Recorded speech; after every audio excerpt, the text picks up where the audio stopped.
Hi, good morning. Today is July 8th, 2020. It's Wednesday.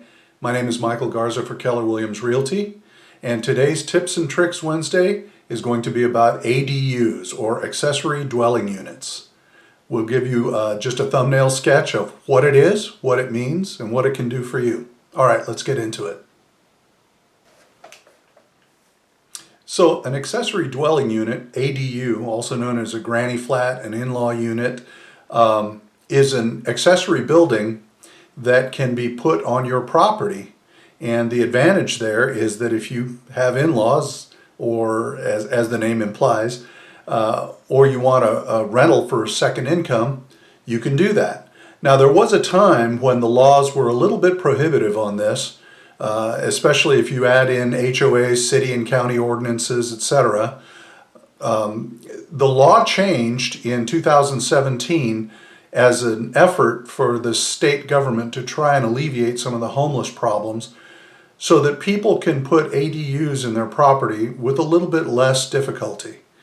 In 2019, they updated the laws a little bit, and it allows you to go retroactively and get permits for an existing ADU, which was something that wasn't available previous. All right, now the basic laws on ADUs are this. You can have an ADU up to 1,200 square feet or 50% of the size of the main house. And supposedly the state law is supposed to supersede HOA, city, and county ordinances. Naturally, if you own a condominium, let's say in a nicer area like Palomar's Hills, and you go to put an ADU for a rental unit in the backyard, I could understand if the HOA was going to go a little nuts on that. So naturally, it hit the courts for a couple of years.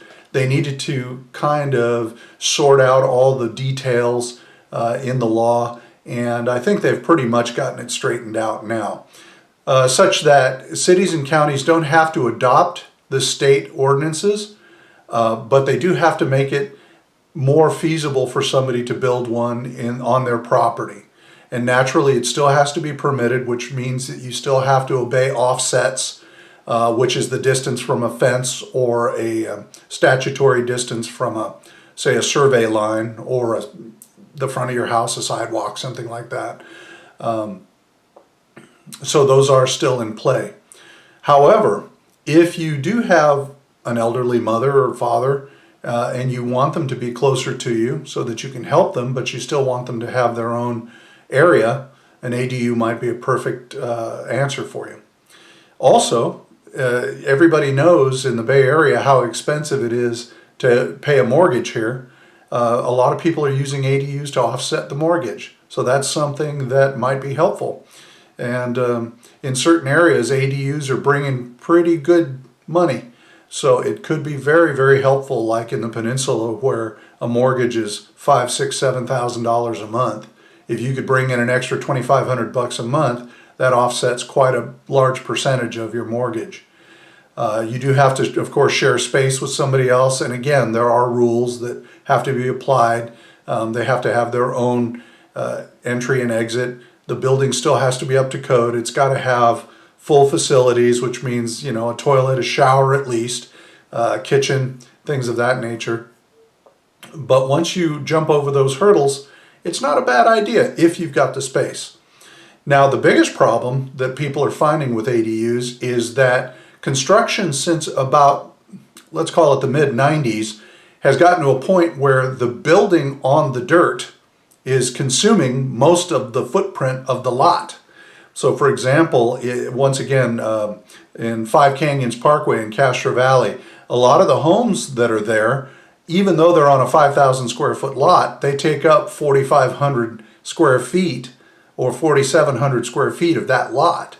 So you've got a very small backyard, you've got virtually no side yards, and in those kind of situations, you're just sort of out of luck. There's nowhere to put it, and again, think of it from your own perspective.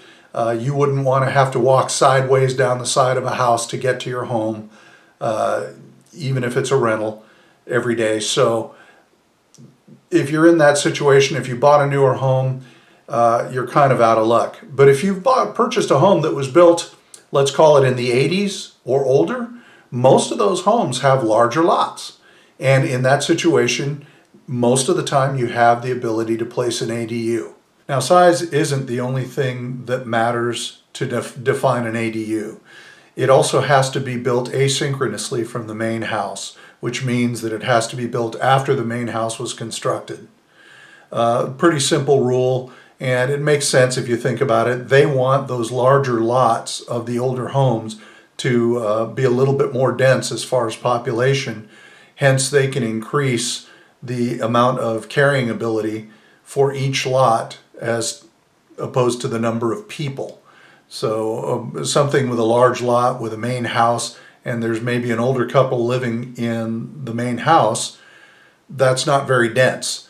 If you have 2 ADUs on the lot with that older couple and you have 2 families living in those, let's say just a young couple in each, now you've increased the density threefold. So I think that's the thinking behind it. But at any rate, there are different categories of construction that are involved with ADUs, and you need to pay attention to them in order to get the benefit of the ADU classification. So that's something that I wanted to bring to everybody's attention. I was having a discussion a few days ago with a prospective client about it, and it occurred to me that a lot of people may not know even what an ADU is, or that the laws have been relaxed quite a bit so that people can construct them much easier and much more cost effectively than in the past. All right, Michael Garza, Keller Williams Realty, 510-755-2828, or you can reach me at 4newwalls@gmail.com. Happy to answer any questions that you might have. We'll see you again on Friday with Inventory Friday. Bye-bye.